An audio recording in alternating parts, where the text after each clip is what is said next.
সকালবেলাতে অল্প অল্প রোদ উঠেছে আর আম্মু উঠে পড়েছি চালেতে লেপ দুটোকে নিয়ে রোদে দেবো বলে। তো দুটো লেপ আছে, একটা বিট্টু দিয়ে এলো আর একটা আমি নিয়ে এলাম, দুজনে মিলে দুটো লেপ নিয়ে এসেছি, এবার মেলে দিচ্ছি। তো গুড মর্নিং বন্ধুরা, কেমন আছো তোমরা? আশা করছি ভালো আছো, সুস্থ আছো। চুমকি হাজরা ব্লগ চ্যানেলে তোমাদের সবাইকে স্বাগত। আর আমিও ভালো আছি। বেশ কয়েক মাস এদের বেশ খুব যত্ন ছিল, আদর তোয়াজ করা হয়েছে।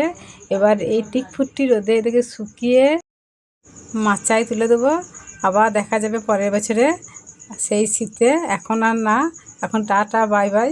লেপগুলো রোদে দিয়ে চলে এলাম চাল থেকে নেমে, এসে ঘরের ভেতরে নাতা দিয়ে দিচ্ছি। আর আমার শাশুড়ি মা সকালবেলাতে উঠে এই বালতিতে গোবর গোলা করে দূরে জল দিয়ে গেছে, তো সেই বালতিটা নিয়ে আর কি ঘরের ভেতরে নাতা দিয়ে দিচ্ছি। দুদিন ধরে নাতা দিই নাই কো, তবু কিন্তু ঘরের ভেতরে পরিষ্কারই আছে, ঝরঝরি আছে, নোংরা হয়নি।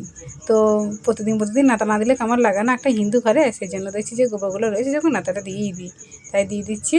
তো গোটা ঘরটা আমার নাতা দেওয়া হয়ে গেলো। এবার উনুনের কাজটা যাবো, তো সেখানটাকে নাতা দিয়ে দেবো। চলে এলাম উনুনের কাছে নাতা দেবো বলে। তো ঝাঁট দেওয়া ছাই তোলা হয়ে গেছে, ছাইগুলো তুলে একটা বালতির মধ্যে রেখে দিয়েছি।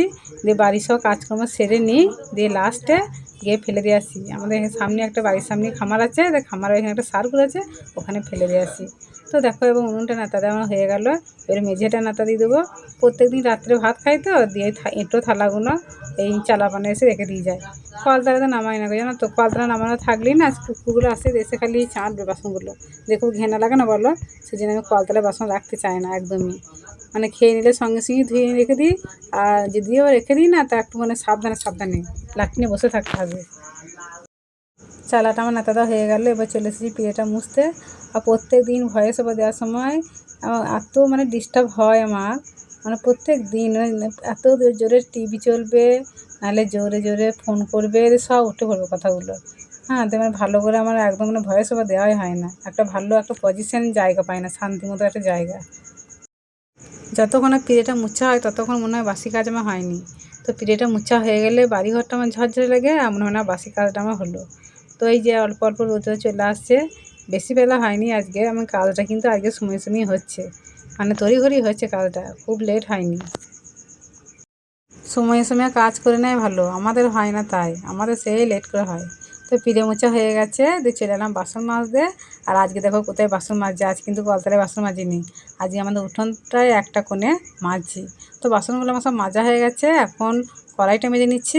কালকে রাত্রে না এই কড়াইতে আর কি মাংস তরকারি রান্না করেছিলাম, সেই জন্যই কড়াইটা আবার পুড়েছে। তাহলে দুপুরে তো রান্না বান্না করে খাওয়া দাওয়া করে কড়াই মেজে নিয়েছিলাম, কড়াইটা পরিষ্কারই ছিল। আবার রাত্রে রান্না হয়েছে তো মাংস তরকারি, ওই জন্য আবার কড়াইটা পুড়ে গেছে গ্যাসেতে। দিয়ে একবার কাঁটা তার দিয়ে ভালো করে ঝামা দিয়ে ঘষে দিচ্ছি, তাহলে তো উঠতেই চায় না, গ্যাসে পুরো খুব খতরনাক হয়। তো এই চায়ের হাঁড়িটা মাজবো, তাইলেই হয়ে যাবে। এই জায়গাটাও জল যাওয়ার ব্যবস্থা হচ্ছে ভালো, সেই মাঝে মধ্যে এখানেই বাসন মাজি, কাপড়ও কাচ্ছি, মানে অনেক সব কিছুই হয়। কলতলাটাও করি আর এখানেও করি, তবে কলতলাতেই বেশি ব্যবহার করি, এখানে কম করি। উঠোন তো জল হয়ে যায়, জলে জলে ছাপ হয়ে যাবে গোটা পিঠে, তারপর উঠোন নোংরা লাগবে, ওই জন্য এখানে কমই করি, তো কলতলাতেই বেশি করি। কড়াইটা মাজা হয়ে গেল, এবার চায়ের হাঁড়িটা মেজে নিচ্ছি, দিয়ে সব বাসনগুলো একটা একটা করে ধুয়ে নেবো। আর চায়ের হাঁড়িটা এত কষ হয় না, প্রত্যেক দিন মাজছি চা করে খাওয়ার পর, তা এত কষ হয়। তারপরে চলে এলাম জামা কাপড়গুলো মাখাইতে। তো এই জামা কাপড়গুলো বেশিরভাগই তোলা আছে, মানে এটা কাঁচা হয়নি তো, তাই। আর এই কাপড়টা পরে এসে শিবরাত্রির দিনে জল ঢেলেছিলাম শিবের মাথায়, সেদিন থেকে আর কি তোলাই ছিল, কাচি নেই গো। তো এবার আজকে কেচে নেবো, তো ভরে দেবো। আর এই সাদা কাপড়টা সন্ধ্যেতে কাপড়, 12 মাসে আমি সন্ধ্যেবেলায় সন্ধ্যে দিই এই কাপড়টা পরে। তো জামা কাপড় কাচা হয়ে গেছে, চান করা হয়ে গেছে, মুড়ি খেয়ে রান্না বসিয়ে দিয়েছি, ভাত হচ্ছে উনুনে, সবজিগুলো আমার কাটা হয়ে গেছে। এবার মশলা বাটতে এসেছি। বাটা মশলা তরকারি আমাদের সবার ভালো লাগে, আমার তো খুবই ভালো লাগে। আর যেদিন ওই আলদেশি করে গুঁড়ো মশলা তরকারি রান্না করি না, সেদিন একদম ভালো লাগে না তরকারি খেতে, কী জানি, আমার মনে হয় বেটে খাবো সেও ভালো, কিন্তু বাটতে খুব কষ্ট লাগে, কিন্তু কিছু করার নেই, মুখের সাথে তো খেতে হবে। আর বিছরাম খোলা আছে, এত জ্বালাতন করছে। সবজিগুলো কাটা আছে, যে সেই সবজিগুলো আর কি গল গল করে খেয়ে নেবে। তাও তো কচি কচি ডাঁটা কতগুলো খেয়ে নিয়েছে জানো তো, বনিয়ে রেখে দিয়েছি, সেই ডাঁটাগুলো খেয়ে নিয়েছে, কচি কচি ডাঁটাগুলো। আর সবজির খোসাগুলো খাবে না, শাক সবজি খোসা যেগুলো আর কি ফেলে দিই সেইগুলো খাবে না, যেগুলো বনিয়ে রেখে দেবো তরকারি রান্না করবো বলে সেইগুলো গিয়ে খাবে। ও এত স্বভাব খারাপ। আজকে আমার হেসেলে নতুন তরকারি রান্না হবে। এই যে ডাঁটা, বেগুন উচ্ছে আলু তরকারি হবে। তো বেগুন আর উচ্ছে আমি তেলে ভালো ভেজে নিয়েছি ভালো করে, দিয়ে এখন মশলা দিয়ে ডাঁটা আলুটা ভালো করে নেড়ে নিচ্ছি। তো আমি ওই সবজি তরকারি করলে এই সবজিকে তেলে ভেজে নিতে হবে, তবে খেতে পারবো, না হলে আমি একদম খেতে পারি না। তরকারি হয়ে গেল, ডাল হচ্ছে, এই যে মুসুর ডাল, আর একটা ডিম ভাজবো, তাইলেই হয়ে যাবে রান্না। 1:30 বেজে গেল। কি গরম করছে রান্না করতে করতে, না এবার গরমটা ভালোই পড়েছে। এই যে ডালটা ফুটে গেল, এবার নামিয়ে নেবো। আর হচ্ছে ডিম ভাজা, পেঁয়াজ লঙ্কা কেটে দিয়েছি, তাহলে বেশ একটু ভালো হবে খেতেও, আর পুরু করা হবে। তো ডিমটা ভাজা হয়ে গেলে আমার রান্নাটা হয়ে যাবে। নখ হয়েছে হাঁটতে, পায়ে তো নখ হয়েছে, কদিন কাটটা হয় না, দেখে কেটে নিচ্ছে আজকে। সোমবার বাদ দেখে তো নখ কাটা। এত দেরি হলো তোমার কাজে? 4টে বেজে গেল। এই আলুগুলো দিয়েছে 10 কেজি হবে, 8 কেজি, 7-8 হবে নাকি? 7-8 হবে। মাজায় যন্ত্রণা, কোমরে যন্ত্রণা, তাও কাজে চলে গেছে। আলু আতে বস্তা বলে, বস্তা বস্তা বানানোর জন্যই তো নিয়েছে কাজে।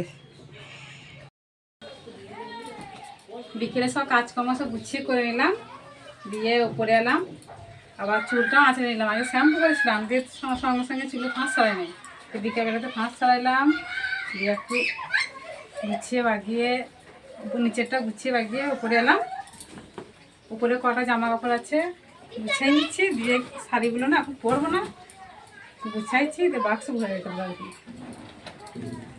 আর সত্যি অভাবের কাছে না যন্ত্রণা হার মেনে যায় আমাদের। ও আজকে মাজায় কোমরে এত যন্ত্রণা, মানে সোজা হয়ে শুতেও পারছে না, আবার বসতেও পারছে না। সেই নিয়ে বেচারা কাজে গেল, আলু তোলার কাজে। এসে কাঁচা আলু এখন কি ভারী হয় বলো তো, সেই বস্তাগুলো বয়েছে। 4টে পর্যন্ত কাজ করেছে, 4টের সময় বাড়ি এলো, দিয়ে এসে ভাত করে খেয়েই শুয়ে পড়েছে, আর উঠতে পারেনি। এত মানে যন্ত্রণা। কিন্তু এই যন্ত্রণা 12 মাস থাকে না, সব সময় থাকে না। যখন পরিশ্রমের কাজ করে, চাপের কাজ করে, তখনই হয়। আর যখন ভারী জিনিস তুলে তখনই হয়, 12 মাস তো থাকে না। তো ডাক্তার দেখিয়েছি, ডাক্তার বলেছে শরীরে ক্যালসিয়ামের পরিমাণ কম আছে। তো আর কি ভালো করে আগাগোড়া আর কি ট্রিটমেন্টটা করা হয়নি। যখন ব্যথা হয় যন্ত্রণা হয় তখন ওষুধ নিয়ে আসা হয়, খায়, সেরে যায়, দিয়ে তখন ভালো থাকে। দিয়ে আবার এই 2 মাস 3 মাস পর আবার হয়, যখন হয় আর খুব হয়। এই ট্রিটমেন্টটা ভালো করেই করতে হবে, আবার কষ্ট নষ্ট করে। তাই সেইটাই ভাবছি। এই জামাগুলো সব গুছানো হয়ে গেছে, এটাই গুছাইছি।